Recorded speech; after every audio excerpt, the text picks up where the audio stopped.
मालवीय जी को सपोर्ट के रूप में दिया था, तो उन्हीं के खिलाफ में अनर्गल बातें करने लग गए। जैसे राजकुमार जी कह रहे हैं, छोटा बच्चा जैसी हरकत करता है वैसी हरकत उन्होंने की है। कांग्रेस में ही समर्पित थे। कांग्रेस में समर्पित थे मालवीय जी के साथ में। हाँ, मालवीय जी के साथ में। मेरा दिमाग खराब हो गया और नहीं, अपने तो मालवीय जी के सामने भी नहीं लड़ना, आप तो सर्विस करो। मालवीय जी से फिर बात हुई कभी? दादा ने बोला जकी भाई ने कि मैंने तो इस्तीफा दे दिया। फिर मैं बहुत रोया। नमस्कार, आप देख रहे हैं टीम टीएसपी। मैं हूं पंकज कुमार और आज मेरे साथ जो बागी दोहरा के प्रत्याशी हैं, विधायक प्रत्याशी, उनका परिवार है या कह लीजिए उनके बैक सपोर्टर है। क्या कहानी है उनके पीछे की, मतलब यहाँ तक इस स्तर तक पहुँचने की। ये इनके पिताजी हैं जो जय कृष्ण पटेल है, उनके पिताजी है। और इनसे थोड़ी देर पहले मैं कुछ चर्चा कर रहा था और एक इंटरेस्टिंग बातें कर रहे थे, तो मुझे लगा कि जो कहानी है वो आप तक भी पहुंचानी चाहिए, क्योंकि कहानी बड़ी मज़ेदार है। तो मज़ेदार कहानियां आप तक पहुंचानी ज़रूरी है। पहले तो मैं परिचय करवा दूं, आप उनके पिताजी हैं ना? क्या नाम है आपका? जवाहरलाल पटेल जी। वरिष्ठ अध्यापक से मैं रिटायर्ड हो गया हूँ। हाँ। और अभी मेरी कोई मंशा नहीं थी कि राजनीति में आया जाए। मेरे दो भाइयों को सपोर्ट किया था और राजनीति में इनको पदार्पित हैं, स्थापित हैं। और ये लंबे समय से कांग्रेस के ही कार्यकर्ता रहे हैं और मालवीय जी का सपोर्ट करने में कोई कसर इन्होंने बाकी नहीं रखी। लेकिन इन्होंने मालवीय जी का सपोर्ट किया था? बिल्कुल, मालवीय जी के दोनों राइट एंड लेफ्ट हैंड के रूप में ये काम कर रहे थे, संतोष जी पटेल एवं चंद्रकांत पटेल। आप संतोष जी पटेल हो? चंद्रकांत पटेल मेरा आप नाम। चंद्रकांत पटेल जी, है ना? जी। और आप संतोष जी हैं? नहीं, वो प्रधान जी दूसरे। अभी संतोष जी नहीं है? नहीं अभी। अच्छा, आप कितने भाई हो टोटल? हम 8 भाई हैं। 8 भाई हैं, जिनमें से कितने लोग जो है राजनीति से जुड़े हुए हैं? हम 2 भाई। 2 भाई राजनीति से जुड़े हुए हैं, बाकी आप टीचर हो, है ना? और आप क्या करते हो? हम शॉपकीपर हूँ। शॉपकीपर है, मतलब कि आप टीचर हो गए, 2 भाई राजनीति से जुड़े हो गए, बाकी 5 क्या करते हैं? एक ये शॉपकीपर हो गए। एक किसान है, एक किसान है। बहुत बड़े किसान है और इनका बगीचा है। अच्छा। अभी सवेरे आप देखना, हाँ। इसमें हर प्रकार का पौधा मिल जाएगा। चलिए, 8 भाई हैं और मैं देख पा रहा हूँ सब में एक तगड़ी एकता है ना? कोई फील्ड में गया हुआ है, कोई खाना बनाने में हेल्प कर रहा है, कोई यहाँ पर मेहमान आ रहा है उनको रुकवाने में हेल्प कर रहा है। खटपट नहीं होती क्या भाइयों में? नहीं, कभी नहीं होती है। क्यों नहीं होती? देखिए, 2-3 भाई होते हैं, उनमें भी लड़ाई झगड़े होते रहते हैं। यहाँ तो 8 भाई हैं। हम 8 भाई, हमको कोई ये नहीं कह सकता है कि मतलब ये भाई हैं कि कौन। इतने फ्रेंडशिप में हम रहते हैं, एक दूसरे का सम्मान करते हैं, एक दूसरे की इज्जत करते हैं। लेकिन हमारे बीच में कोई आज दिन तक लड़ाई झगड़ा नहीं हुआ है। कभी लड़ाई झगड़ा? कभी नहीं हुआ। किसी चीज को लेकर मनमुटाव भी नहीं होता है? नहीं, कभी नहीं हुआ। भले मैं छोटा हूँ, 7वें नंबर पे हूँ, लेकिन हमारे बड़े भाई साहब को अगर मैं कुछ कह भी देता हूँ तो वो दिल पे नहीं लाएंगे और मेरे को भी कह देंगे तो हम दिल पे लाके घूमने वाले, मुँह फेर के घूमने वाले नहीं हैं। जी। हमारे पिताजी अध्यापक थे और अभी इनको 2-3 साल पहले निधन हुआ है। इनके द्वारा हम एक पिताजी के पास में एक मंच के ऊपर सभी बैठते थे और भक्ति मार्ग, हमारे पिताजी ने भक्ति मार्ग से ही शिक्षक होते हुए भी काम किए, इसलिए भक्ति मार्ग है हमारे परिवार में। चलिए, ये तो टीचर बन गए थे, आपको डांटा नहीं पिताजी ने? पिताजी टीचर थे तो यूँ नहीं बोला कि तू भी पढ़ ले? कितने पढ़े लिखे पहले थे बताइए? मैं 10वीं क्लास तक पढ़ा लिखा। इसके बाद में मैं फॉरेन गया, फॉरेन 10-12 साल रहा, फिर वापस आके व्यापार लाइन में मैं चांद्रवाड़ा में व्यापार करता फिलहाल। जब फॉरेन गए थे आप? जी। क्या बिजनेस करते थे कुछ? नहीं, फॉरेन में डेक्टिंग का काम कर रहे थे।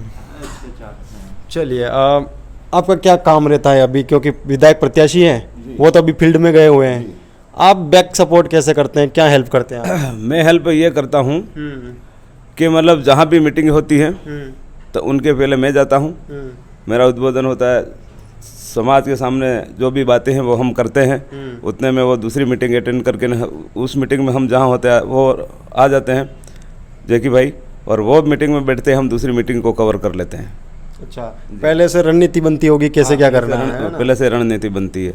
अच्छा, आपकी क्या उम्र होगी सर? 63 साल हो गए हैं। 63 साल। अभी भी जाते हैं आप? इनको देखने के लिए जाना ही पड़ता है। जब पूरा परिवार जा रहा है तो कहीं मिस मैसेज नहीं होना चाहिए और ये सही कर रहे हैं या नहीं कर रहे हैं, ये ध्यान रखते हैं अभी भी? बिल्कुल देखना पड़ता है। अच्छा। हाँ, आप सबसे बड़े हैं तो जिम्मेदारी भी बहुत बड़ी है ना? भाई, पिताजी का निधन होने के बाद में भले ये सक्षम हैं, सब कुछ अपने विवेक से कर सकते हैं, लेकिन फिर भी नज़र तो होनी चाहिए। नज़र होनी चाहिए। नज़र होगी जब भी जाके ये त्वरित गति से काम करेंगे ना। अच्छा, बेटा जब मंच पर चढ़ के दहाड़ता है उस टाइम एक पिता का हृदय कैसा होता है, क्या फीलिंग आती है आपको? फीलिंग तो बहुत बढ़िया है।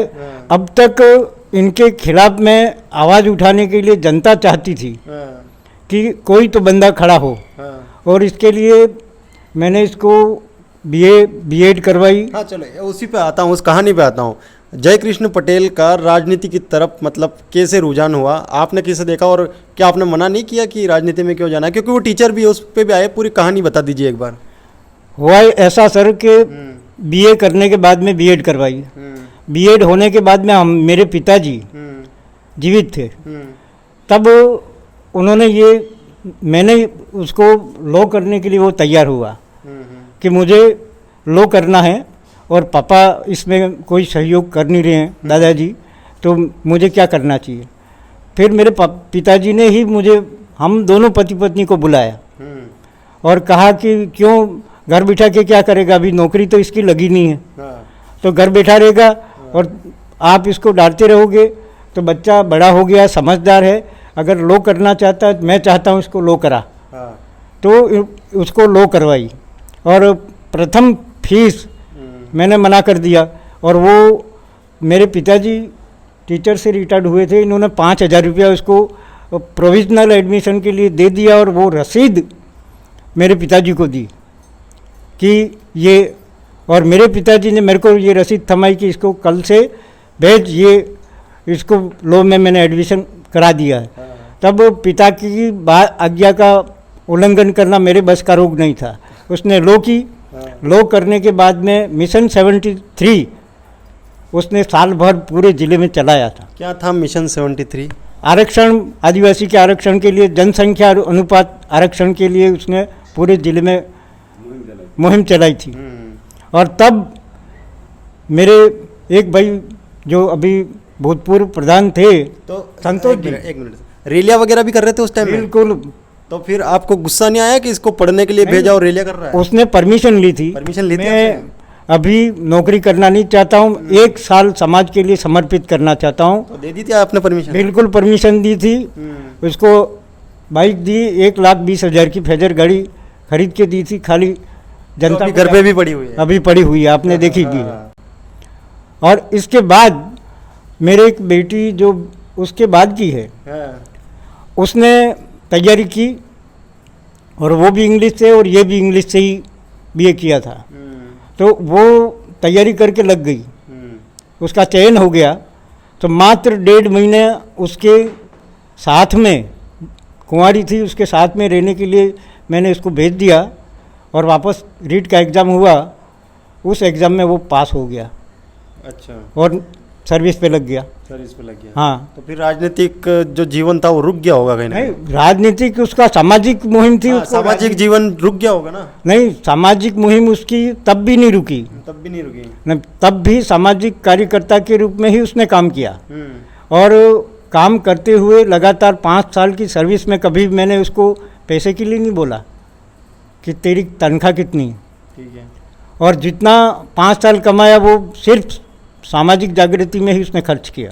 अच्छा, ठीक है। अब जाके फिर वापस सभी जो इनके साथ में जुड़े थे, उन्हीं लोगों ने मुझे मजबूर किया, और उन्होंने चयन किया जाजम प्रणाली के अनुसार, जाजम व्यवस्था के थ्रू, है ना? हाँ, इन्होंने तय किया कि नहीं, हमारा तो उम्मीदवार यही होगा, जबकि मैं जानता था कि ये आदमी क्या कर सकता सामने वाला। हाँ, वही पूछना चाह रहा हूँ कि एक पिता का उस समय क्या हुआ, मतलब पिताजी को टेंशन नहीं हुई कि यार बेटा अगर राजनीति में जाएगा, क्योंकि राजनीति में तो बहुत सारी चीज़ें उठापटक होती रहती है, बहुत सारी धमकियाँ भी मिलती है, बहुत सारी चीज़ें होती है, डर नहीं लगा उस टाइम? बिल्कुल डर तो मुझे भी या मेरे परिवार को डर वाली बात कभी जीवन में रही नहीं। डर तो इन्होंने बहुत खूब डाला। जिन्होंने 2 भाइयों ने अपना 30 साल का राजनीतिक कैरियर मालवीय जी को सपोर्ट के रूप में दिया था, तो उन्हीं के खिलाफ में अनर्गल बातें करने लग गए। जैसे राजकुमार जी कह रहे हैं, छोटा बच्चा जैसी हरकत करता है वैसी हरकत उन्होंने की है। फिर भी इन्होंने माफ़ कर दिया था, और ये विचार कर रहे थे कि नहीं, हम पार्टी के साथ में रहेंगे, और पार्टी के साथ में ही काम कर रहे थे। लेकिन अति होने के बाद में फिर मेरे बेटे ने ही कहा कि ये क्या होता है अंकल जी, आप नहीं तैयार होते फिर अब किसी को तो तैयार होना पड़ेगा, और फिर तैयार हो गया। अच्छा, आप कांग्रेस सपोर्टर थे पहले? बिल्कुल कांग्रेस पर समर्पित था मैं। और भाभी जी संतोष जी की जो वाइफ थे वो प्रधान भी रहे, 3 कार्यकाल सरपंच भी रहे। जब से राजनीति भाई साहब के द्वारा हमें दी गई उस समय हम कांग्रेस में ही समर्पित थे। कांग्रेस में समर्पित थे मालवीय जी के साथ में? हाँ, मालवीय जी के साथ में, और प्रधान भी रहे हम। तो मालवीय जी का घर तो आपके बहुत करीब है? बिल्कुल बिल्कुल पास में करीब ही है। मतलब बहुत करीब से जानते हैं उनको? बहुत, बिल्कुल बचपन से जानते जानते हैं। कैसा रहा आपका और उनका साथ? बिल्कुल अच्छा रहा साथ तो। लेकिन जब जब भी हम सच्चाई का साथ दे रहे थे, कभी हमारे उनके बीच में और हमारे बीच में ऐसी कोई बात नहीं हुई और हम उनके सामने चुनाव लड़े तो हमने सोचा नहीं था। फिर भी हम कहीं भी जब युवाओं की आवाज़ थी, आरक्षण की बात उठती थी, तो हम फील्ड में घूमते थे उनके प्रचार के लिए, कांग्रेस के लिए जीता देती भी सही, और तन और मन और धन के साथ में हम उनके लिए काम करें। कांग्रेस पार्टी के लिए हमने काम किया था। लेकिन जब फील्ड में जाते तो युवा हमको यही बोलते कि आप क्या करना चाहते हैं, राजनीति रोटियां सेक के। जब युवा बेरोजगार घूम रहा है, मतलब आपको भी ताने देते थे? बिल्कुल ताने दे रहे थे। फिर हमने मालवीय जी को हमने भी बताया, और जब गहलोत जी और सचिन जी पायलट आए थे उदयपुरा बड़ा में, उस समय प्रधान जी ने बोला था कि साहब ये युवा है और आरक्षण की मांग कर रहा है, उसको आप संतुष्ट कीजिए। ये स्टेज पे जाके ने संतोष जी ने बोला था, और हमने भी बोला कि साहब जो भी युवा हैं उनको आप पीठ पे ऊपर हाथ रखे ने बोलो कि हम तुम्हारा काम करने के लिए तैयार हैं और आरक्षण की बात करेंगे और आरक्षण दिलाने का काम करेंगे यूँ। लेकिन 2013 में जब आरक्षण था वो घटा के ने दूसरे को दे दिया। उस समय से युवा परेशान है, और जब जब भी हक अधिकार की बात करते तो उनको दबाया जा रहा था। चलिए, क्योंकि आप फिर तो बीएपी का सपोर्ट करने लगे, तो बीएपी का सपोर्ट तो एक नहीं था, एक समाज की विचारधारा थी। उस विचारधारा के अनुकूल हम ढल रहे थे। और उसके बाद में जब ये बीएपी जब हुआ घर में, हमारे जेकी भाई जो अभी प्रत्याशी हैं उपचुनाव में, पहले चुनाव में भी थे, तो वो तो वहाँ सर्विस पे थे, डूंगरपुर में टीचर थे, 5 साल की सर्विस हुई। तो जब मैं यहाँ से निकला तो उनकी समाज की जाजम पे सिलेक्शन प्रणाली कैसे होती है वो हमें पता नहीं, हमने सुना था।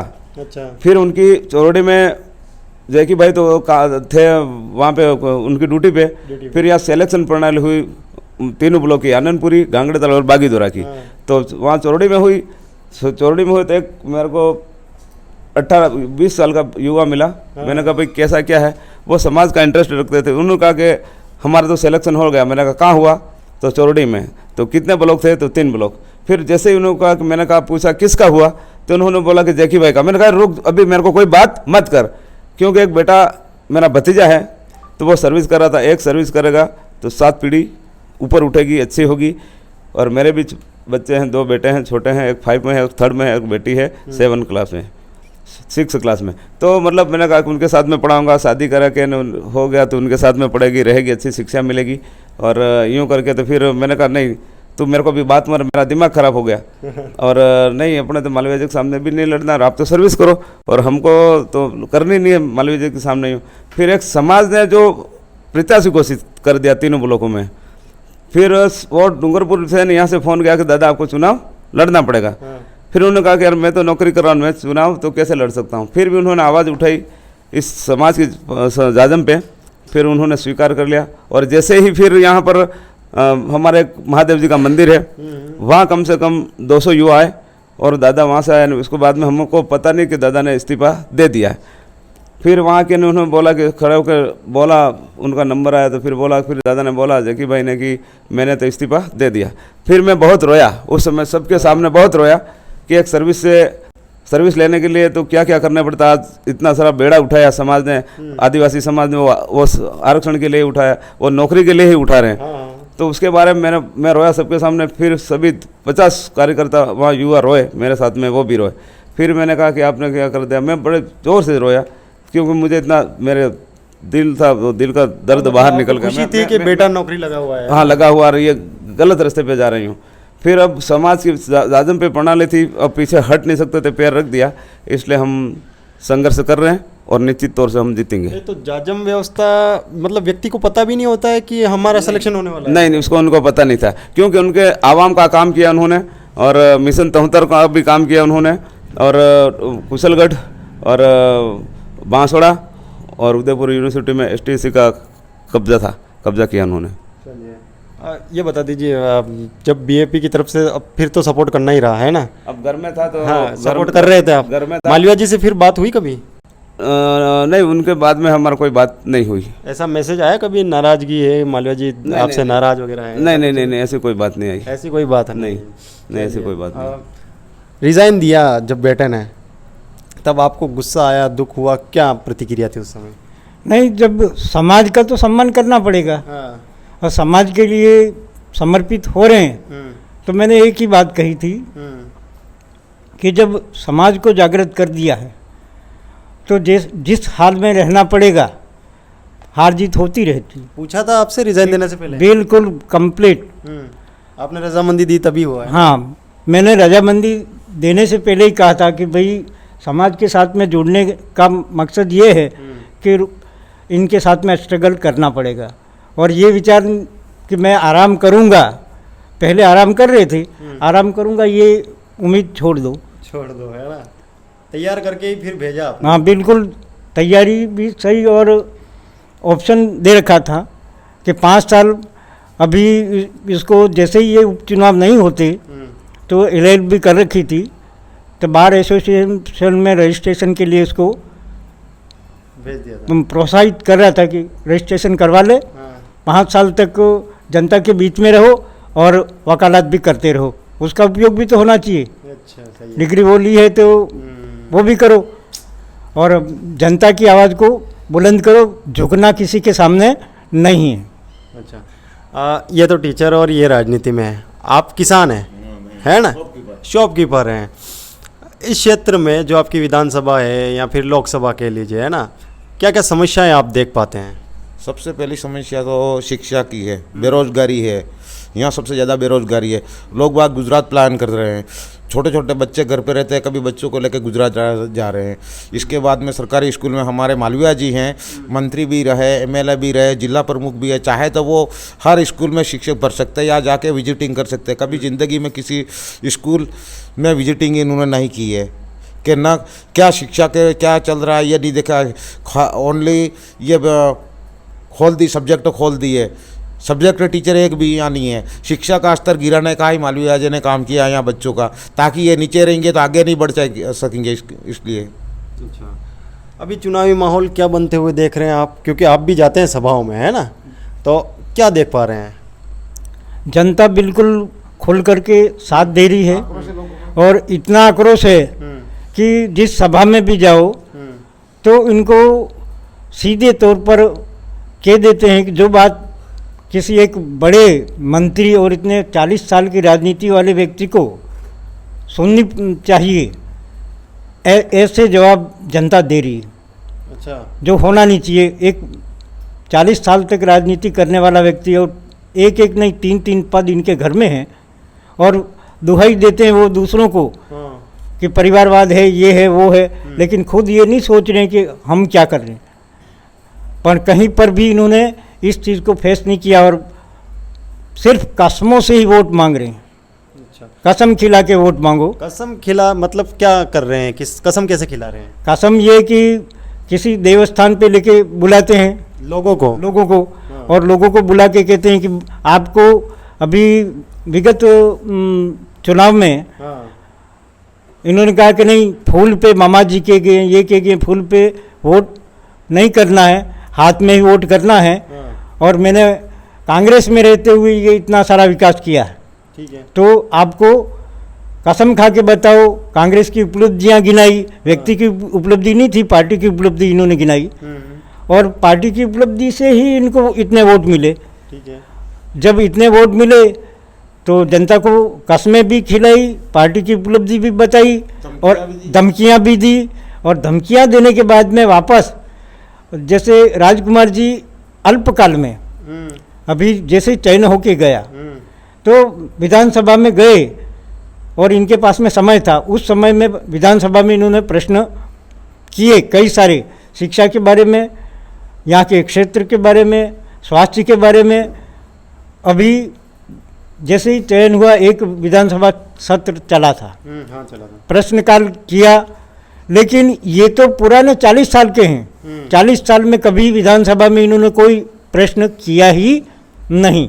सिर्फ आला कमान ने को बैकडोर से ही पूछा हो या कैसे कहा, वो तो वो दिखती हुई बात है। कभी ये बता दे कि मैंने कोई प्रश्न किया हो। मंत्री थे तब विपक्ष ने इनसे सवाल किए थे, इनका जवाब दिया। बाकी यहाँ की जनता के लिए कोई प्रश्न नहीं किया, वो युवा सभी जानते हैं और इसीलिए इनसे ज़्यादा आक्रोशित हैं। आक्रोशित है। गोलमोल जवाब देना और ये कहना कि नहीं, युवा गुमराह हो रहा है, बाप पार्टी वाले गुमराह कर रहे हैं, लेकिन युवाओं को गुमराह करने का काम मालवीय जी ने ही किया है। कैसे तो 2013 में 11 विधायकों के हस्ताक्षर करवा के आरक्षण जो दिया है, उसी से तो ये युवा आक्रोशित होकर इनका विरोध कर रहा है। अगर उनको संतुष्ट कर दिया होता तो शायद नई पार्टी आती भी नहीं। नई पार्टी आती भी नहीं। नहीं आती। नहीं आती, मालवीय जी की ही देन है। क्या बोल रहे हैं? ये बाप पार्टी लाने की मालवीय जी की ही देन है। अगर युवाओं को ये 73% आरक्षण दे दिया होता तो आज बाप पार्टी नहीं आती। हमारी मांगे मान ली गई होती तो हम कांग्रेस में ही होते, कांग्रेस छोड़ के नहीं जाते। इसके बाद में गांगड़ तलाई में हम जनसंपर्क में जा रहे हैं तो वहाँ की सड़कें देखो, गाँव में जाने वाले किसी की मान लो डिलीवरी टाइम हो तो गाड़ी में डिलीवरी हो जाए, ऐसी स्थिति है।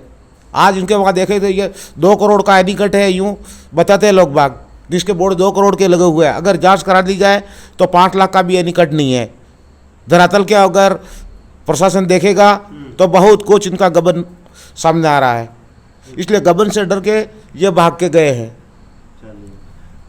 बताइए सर, अगर बीएपी के आपके विधायक बन जाते हैं, जो आपके भतीजे हैं, है ना, पहले तो ये बताइए काका भतीजे का रिश्ता कैसा है? क्या कुछ बात हो रही है इस टाइम पर और किस तरीके से बात होती है, किन रणनीतियों पर बात होती है? मतलब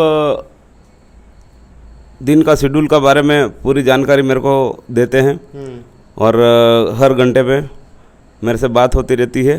पल पल की उनके ऊपर मैं भी निगाह रखता हूँ। तो वो अपनी मर्जी से कुछ काम नहीं करते हैं, सब पूछ के करते हैं? बिल्कुल बिल्कुल, राय के बिना सबकी राय लेके काम करते हैं। सब राय लेके हाँ, यस।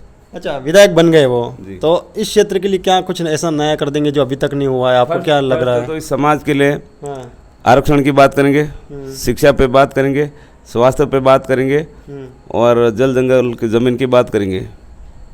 ये बात है उनको मुख्य है, मुख्य मुद्दे ये हैं। मुख्य मुद्दे ये हैं। और जो दूसरा समाज है, ओबीसी जनरल, उनके लिए क्या करेंगे? सब सर्व समाज को साथ में लेकर चलेंगे। सर्व समाज को साथ में लेकर चलेंगे।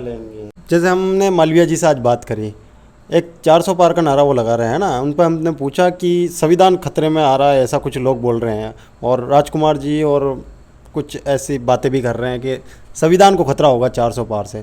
तो वो जो मालवीय जी है वो बोल रहे हैं कि ऐसा कुछ नहीं है, ये सिर्फ भ्रम फैला रहे हैं।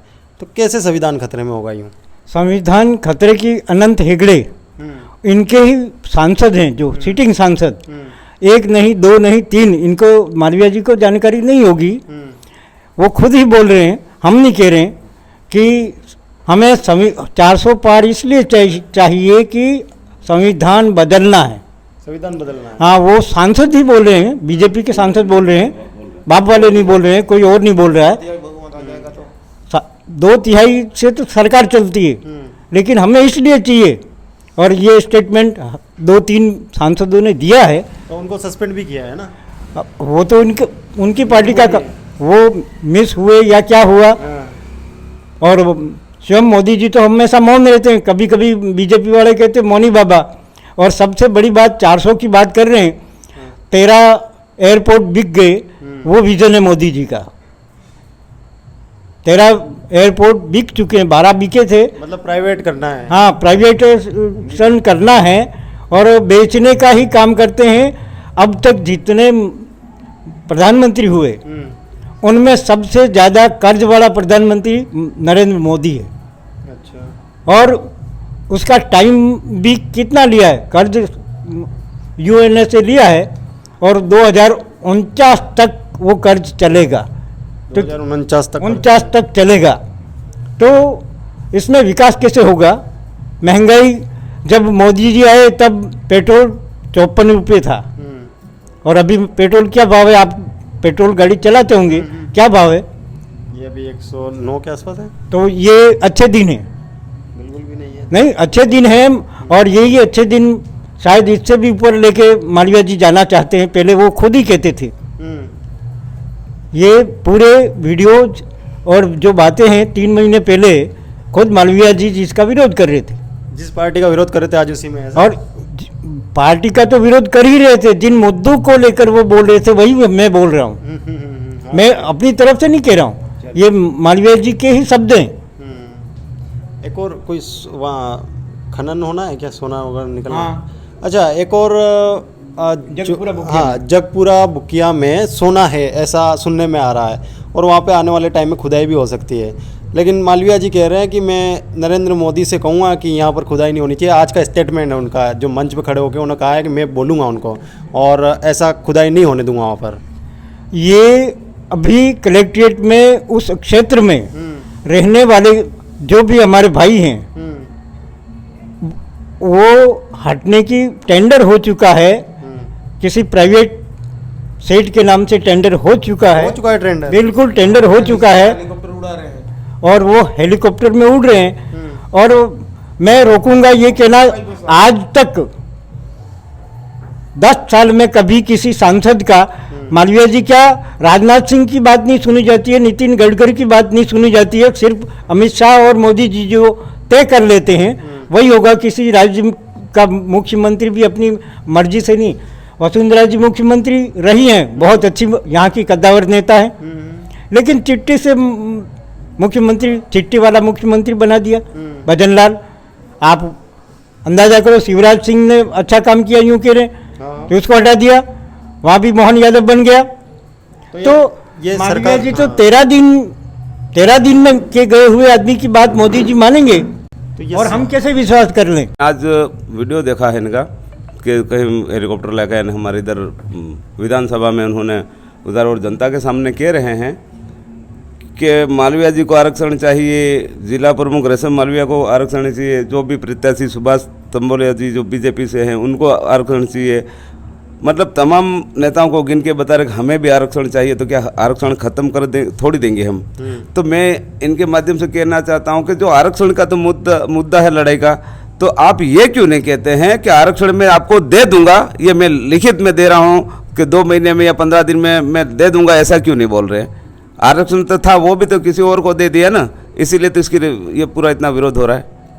तो बीजेपी पार्टी इस बात की श्योरिटी दे सकती है क्या कि मतलब ये जुमलेबाज जो बीजेपी है वो जुमलेबाज की सरकार है। क्यों पहले बोला था कि 15-15 लाख रुपए देंगे। हमारे मालवीय जी अभी 2 महीने पहले चुनाव हुए, उसमें भी कह रहे थे कि मोदी जी कह रहे थे कि 2-2 लाख रुपए 15-15 लाख रुपए डालूंगा खातों में, यूँ करके खाते खुलवाए। और हमारी बहनें विचार कर रही थी कि मैं कंदोरा लूँगा, दूसरा लूँगी, और दूसरे बेटों को शादी कराऊंगा, एक बाइक लूँगी, यूँ विचार कर रहे थे, लेकिन आज दिन पैसा नहीं आया। यूँ करके वही कह रहे थे। फिर बाद में कहते कि ये तो जुमला था, चुनाव का जुमला था। तो ये जो समूह में जो महिला रहती काम कर रही हैं, जो लखपति दीदी, उनको क्या हम आपको परमानेंट कर देंगे, यूँ बोलते। जब परमानेंट करने के लिए तो आप कौन सा लिखित में दे रहे हो परमानेंट करेंगे? ये असंभव है, ये लुभाव नहीं है। उनको चुनाव जीतना है जैसे तैसे करके और वोट डाइवर्ट करना है, लेकिन ये असंभव। जनता को पता लग गया कि जुमलेबाज हैं और बातें थोती फेंक रहे हैं, इनको पता लग गया है। चलिए, तो ये जयकृष्ण पटेल जो कि बागीदोरा के अभी विधायक प्रत्याशी हैं बीएपी पार्टी की तरफ से, उनका परिवार था। मतलब ये 2 जो हैं इनके काका हैं और ये पिताजी हैं। ये टोटल 8 भाई हैं, और 8 भाइयों में गज़ब की एकता मैंने देखी, और उसी एकता को देखते हुए मेरा मन बना कि इनसे बात कर ली जाए, इनकी कहानी जान ली जाए। लेकिन कहानी में हम राजनीति की तरफ चले गए, और राजनीतिक विचार इन्होंने रखे कि किस तरीके से, क्योंकि इनकी बहुत गहरी समझ है उस चीज़ में। तो बस उम्मीद है कि आपको ये कहानी, ये कोशिश, इनका परिवार और इनकी जो कहानी है वो पसंद आई होगी। मैं पंकज कुमार, कैमरामैन तरुण के साथ टीम TSP, धन्यवाद।